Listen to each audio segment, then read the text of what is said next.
we Muslims have been told about this man who is called Dajjal, Ad-Dajjal, by our Prophet Muhammad sallallahu alayhi wasallam. But before I talk about the Dajjal, did you know that things are going to happen before the Dajjal comes? You see, deception, which is to mix truth with lies and make people believe it and make it so hard to disbelieve it. That doesn't happen overnight. Listen to this hadith of the Prophet ﷺ first. Let me just share with you this hadith. 1,400 years ago, the Prophet, peace be upon him, said, the Dajjal, from the time of Adam alayhi salam, till the end of time, from the time of Adam till the end of time, this entire world, he said, there is no bigger trial, fitna, than the trial of Dajjal. All the way from Adam alayhi time to the end of time, everything that's happened in the world, Dajjal is the biggest trial that's going to come to the people. Now, before the Dajjal can come, at the moment the Dajjal is tied up somewhere. I'll tell you the story soon. He's tied up somewhere. He's not allowed to come out yet. Do you know why? The ulama said, do you know why he's tied up for now? He's being tied up, Allahu Alam, how long? Because a road, a path is being prepared for him to come, so that he can be accepted immediately. All right, I'm going to tell you how he's going to be accepted and why, and it'll make sense, inshallah. The Dajjal is the one-eyed, the liar, the deceiver. For him to deceive the people so good and to be the biggest trial, the people would have already gotten used to deception already. We have to live in a time of what we can call in Arabic Dajjal, a time of deception, so that the real deceiver can come and it's all set up for him. Do you understand? I see Muslims themselves now today moving away from the real deen and making up their own beliefs. We see them all the time. Some of them, they say, you know, I think prayer is what you think prayer should be. There are now some Muslims, they call themselves Muslims, I don't call them Muslims. They say, we only believe in what the Quran says, but we don't believe anything the Prophet, peace be upon him, said. They're called the Quraniyun, the Quranites. You know what they do? They bring you the verse about salat, and they say, well, the Quran doesn't say exactly how to pray, so we get to make up the way we want to pray. Do you understand?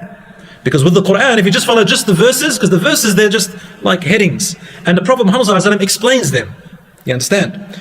So now, if you just take the Quran, you can get any verse and you can make up anything you want out of it. There are Muslims now in Australia, in Sydney and Melbourne, there's also in America, I don't know about the UK, but there are Muslim so-called imams who say that being homosexual is allowed in Islam. It's halal, it's legal, and they do gay marriages and everything, you know, in the name of Islam. All right, but you want to be gay, go ahead and be that. But don't come and twist the Quran. The Quran says it's haram, it's forbidden. So does Christianity and Judaism, you know, it's no. But what I'm saying is, there is a time when even some people who dress like imams will make you believe in a different religion than Islam, and I will call it Islam. Do you know what I'm saying? So it's deception. And the shaitan helps the Dajjal.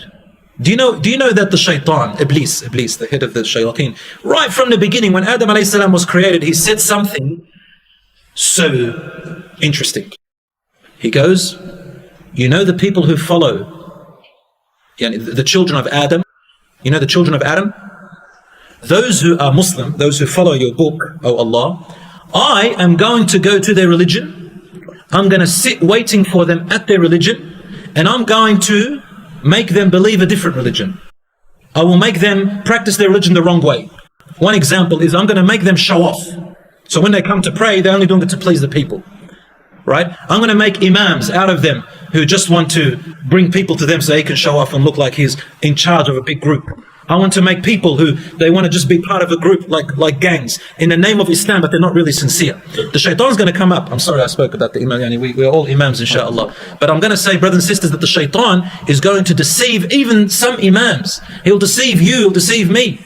Why? In preparation for the Dajjal. Now the reason I said imam is because of this. Get ready. All the deception has to happen because when the Dajjal comes out, he doesn't call himself an imam. You know what he calls himself? He calls himself Prophet Isa alayhi salam himself. He calls himself Prophet Isa. Huh? The Dajjal calls himself, I am Prophet Isa. But he's lying. Listen to what the Prophet ﷺ said. He said, one night, he was going on Isra wal Mi'raj. You know Isra wal Mi'raj, the story? Okay. So he said, Jibreel ﷺ took me to the Kaaba. And I was praying at the Kaaba. This hadith is in Sahih Muslim for whoever wants to see it. Lots of the hadiths are in Muslim and Bukhari. There's heaps. You can read them up and see all the hadiths about it. He says, he took me in front of the Kaaba. And then after I finished, I looked to my right or left. And I see a young man. His hair is nice and long. It comes up to his shoulders. It's neither too straight nor too wavy. And it looks like water is on it, but it doesn't really have water. So it's got really beautiful, silky, shiny hair. And his face, his features is dark, Adami, which means he's got a dark features. And he had two people with him that he was putting his hands on their shoulders. And I liked the way he looked. So I asked Jibreel, who is that? And Jibreel said, that is your brother, Isa alayhi salam. Isa ibn Maryam, the real Isa. He goes, then I looked to the other side and I saw another young man. And this young man, he was one of the biggest sizes that I've ever seen. He wasn't tall, but he was just big. And his hair was very coarse, very rough hair, right? And one of his eyes, the right eye, it was bulging like a grape, but you know the black part, you know the iris, you know the inside, it's like a sultana. He can't see from it. It's gone. So he can't see from it. It's blind from the right eye. And the left eye, he also called it in another hadith, he says it's a'war as well. A'war means it's deformed. It doesn't see it. And the left eye also looks unusual. It's got like a piece of meat under it, and it doesn't look normal. I think it even has a different color, but he can see from it. So both his eyes are deformed. They don't look normal. It doesn't necessarily mean the one-eyed Dajjal. You know how sometimes they put on the movies a big, Cyclops. You know the Cyclops with one big eye here? Yeah, you've seen them on Lord of the Rings? Big Cyclops. So it's just connecting with the young ones. So it's got a big eye. That's not what the Dajjal looks like. The Dajjal, he sees with one eye, which is the left, but both his eyes are deformed, okay? So Prophet ﷺ is describing him to us so well. Anyway, he says, and he had two people and he was, leaning on their shoulder. And the Prophet ﷺ said, oh Jibreel, who is that? And he said, that is Al-Masih Ad-Dajjal. You get it? Ad-Dajjal is the deceiving lion. So, when the Dajjal comes out, the world is ready for him. Check this out. He said that he will come out from a place called Asbahan, or Asfahan today we call it, Asbahan, which is now today in Iran. And he said that he will come out with 70 Jewish people following him. It doesn't mean that right now the Iranians are going to follow him, or that the Jews of Iran. It could mean that the place where Jews used to live in that time, from that place, 70 people will follow him. Because another hadith, Prophet ﷺ said to us that the majority of the people of the world will follow him and believe him. And he said, among them are the Jews, number one. And I'll explain to you why the Jews. Number two, he said Al-Ajam. Al-Ajam means the foreigners, and usually it means the Romans. So most of the Christians will follow him. And then he said, and a mixture of people, a mixture of different people. Among them are the uneducated nomad people, desert people, who don't have much education. And subhanAllah, I'm just quoting the hadith, he said, and also a lot of women will follow him. Which is quite interesting to tell us, because in the social media today, social media world, isn't it a really fake world? Is it a fake world or not? So much filters, so many people who think that by getting so many likes that they're somehow important now. You know, you can show yourself, excuse me for the expression, you can show yourself licking the tongue of a dog and you'll have so many likes from it. You can, like, the more stupid you do things, the more people give you likes and the more people copy you. And that's what's happening, right? Social media is a really fake, lying world. It makes you think that you're important, but you're not, based on a few likes, and no one really cares. And that's Dajjal. That's all of it, right? Filtering yourself to make you look like you're something you're not. Unfortunately, this is just my opinion, that we see young people, a lot of people, everybody actually, going on social media, and we see a lot of our sisters who, you know, focus too much on their appearance and wanting that attention. As I said, I'm a teacher, and they love that attention, and the boys like to look. And, you know, they don't understand that a lot of these men, a lot of these boys want to use and abuse them, right? And all they want is, a lot of them is, I just want attention. They don't think like the boys. right? And they get deceived. A lot of the young girl students, they ask me this, and when I speak to them, tell them, listen, this is what the men are thinking, you know? You don't have to show yourself because you think that they're really interested in you. They're just interested in your body or something else. So don't let them be like that. And if you want to do something, you know, if you want to test any guy, go up to him, if he's using you, and say to him, you know, the way you want, what you want from me, would you want from your sister? I said that to one student, and she said to me, oh my God, she came back crying and says, he's not really interested in me. He wouldn't want it for his sister. And I said to him, well, if he doesn't want that for his sister, then you're not valuable to him. You are trash. You're rubbish. The day when he treats you as valuable as his own sister, then it really means that he really is interested in you. By the way, they're only 15 years old. They just hatch out of the egg. What the hell is a 15-year-old going to do? I said, wait till you get married one day, inshallah. Marriage is halal. It's okay to like her, but you've got to keep things halal. Anyway, this is all part of the Dajjal, you know, coming. Anyway, the Jews will follow the Dajjal. Why? Because the Jews, they didn't believe that Isa alayhi salam really came.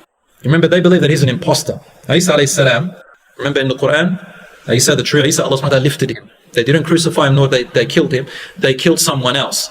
Now, the Jews who became Jews later on, they were the ones in the children of Israel who wanted to kill Isa alayhi salam. And they boasted, they said, we killed him. That's in the Quran. And they became the Jews. And what they're saying right now is, they're saying the true Messiah is yet to come. We are waiting for him. So they didn't believe in the true Isa alayhi salam, and they didn't believe in Muhammad sallallahu alayhi wasallam. So who are they waiting for now? They're waiting for Isa to come. Guess who they're going to get? They're going to get the Dajjal. And what will he say, I am? I am Isa. You know that? But he's lying. The true Isa alayhi salam comes afterwards, and he will kill the false Messiah. The Christians will follow the Dajjal. Why? Because they believe that Isa is going to come back, alayhi salam. So do we. But they don't know about the Dajjal as we know about him. Now, the Christians believe that Jesus is the Son of God. And they also call Jesus God. Isn't that correct? They call him God. So it's not going to be hard for the Dajjal to convince them that he is Jesus Christ. Guess what else he's going to say after that? The Prophet ﷺ says he will stay among the people in the world for 40 mornings, 40 days. The first day is as long as a year, the second day as long as a month, the third day as long as a week, and the rest of them normal. This hadith is in Sahih Muslim too. And he will stay for 40 days. In the beginning, he'll tell the people, I am Isa, the son of Mary. And then people start following. And they follow him because he also shows miracles. Well, that's what he calls them. He calls them miracles. But Allah gave him certain trials. For example, the Prophet ﷺ told us that he will get to a mountain, a hill, and he will order all of its treasures to come out, and the treasures will be found very easily, as if they're serving him. He will order clouds to come and unite, and he will make the rain fall in lands that don't grow. And the people look and they go, oh wow, he gave us crops, he gave us, truly he is the Son of God, maybe. Right? They start believing he's Jesus Christ. And he starts doing all these things, right? The people who don't follow him, they live in hardship, in misery. They're going to get hungry, they're going to get thirsty. It's very, very hard on them. So the rest start following him. After a few days, what does he say?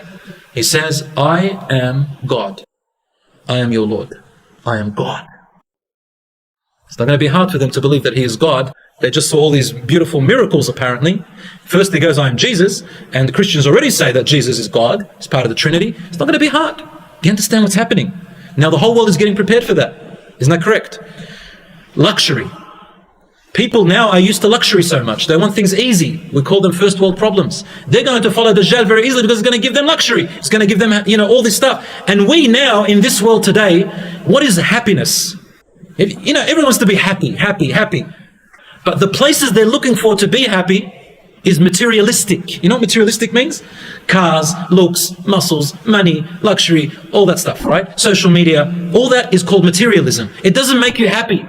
It's fake happiness. The Dajjal will come and it will give you that fake happiness, so it'll be easy for you to want it because the people start thinking this is happiness. People now also don't believe in God much. A lot of atheists are happening. So when Dajjal comes around and gives them this, that's easy for them to believe in him, right? So you can see, Prophet ﷺ is warning us not to be part of that. Right now, work on yourself. Then, he said to the Muslims, he said, I will tell you how to stay away from him. One of the ways is to recite the first 10 verses of Surah Al-Kahf all the time, but I just want to make a little point about that.